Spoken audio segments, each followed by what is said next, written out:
Hello friends, welcome to Radha recipe. இன்றைக்கி நம்ம பார்க்க போகிறது சாம்பார் சாதம், ரசம் சாதம், தயிர் சாதத்துக்கு ஏற்ற மாதிரி 10 நிமிஷத்தில் சிம்பிளாக செய்யக்கூடிய உருளைக்கிழங்கு வறுவல் தான் பார்க்க போகிறோம். எப்படி செய்கிறதுன்னு பார்க்கலாம் வாங்க. இப்போ நம்ம வீடியோக்குள்ளே போகிறதுக்கு முன்னாடி என்னோடய சேனலில் ஃபஸ்ட் டைம் பார்க்குற வியூவர்ஸ் அந்த என்னோடய சேனலை சப்ஸ்கிரைப் பண்ணிக்கோங்க. அப்படியே பக்கத்தில் இருக்கிற பெல் ஐக்கானை ப்ரெஸ் பண்ணிங்கன்னா நான் போடுற வீடியோஸ் உங்களுக்கு நோட்டிஃபிகேஷனோட வரும். வாங்க இப்போ எப்படி செய்கிறதுன்னு பார்க்கலாம்.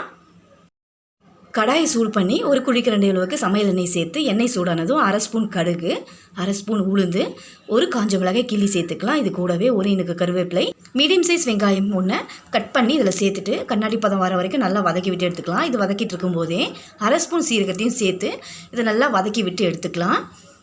வெங்காயம் இந்த அளவுக்கு வதங்கின பிறகு இதில் 1/2 ஸ்பூன் மஞ்சள் தூள் சேர்த்துட்டு நல்லா பெரட்டி விட்டுட்டு 1/2 கிலோ உருளைக்கிழங்க இந்த மாதிரி வட்ட வடிவில் கட் பண்ணி இதில் சேர்த்துட்டு ஒரு முறை நல்லா இதை எண்ணெயில் பெரட்டி விட்டுருவோம். இந்த டிஷ்ஷுக்கு தேவையான உப்பையும் சேர்த்து திரும்பவும் இதை நல்லா மிக்ஸ் பண்ணி விட்டுட்டு 10 நிமிஷம் மீடியம் ஃப்ளேமில் மூடி வச்சிங்கன்னா 3/4 பதத்துக்கு இது நல்லா வெந்து வந்துடும்.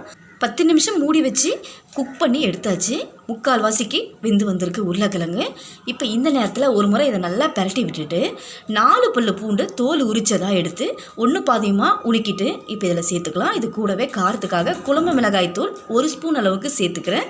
இந்த டிஷ்ஷுக்கு குழம்பு மிளகாய்த்தூள் சேர்த்திங்கனாலே ருசி நல்லா இருக்கும். இப்போ இந்த உருளைக்கிழங்கோட கலர் லைட் ப்ரௌனாக மாறி வரணும். நம்ம சேர்த்த மிளகாய்த்தூளும் பச்சை வாடை இல்லாமல் ஒரு 5 நிமிஷம் குக் பண்ணி எடுத்துக்கலாம்.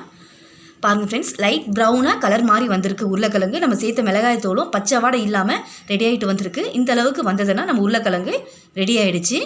இந்த மாதிரி அளவுகளோடு நீங்களும் செஞ்சு பாருங்கள். இந்த வீடியோ உங்களுக்கு பிடிச்சிருந்ததுன்னா என்னுடைய சேனலை சப்ஸ்கிரைப் பண்ணுங்கள், லைக் பண்ணுங்கள், ஷேர் பண்ணுங்கள். தேங்க்ஸ் ஃபார் வாட்சிங்.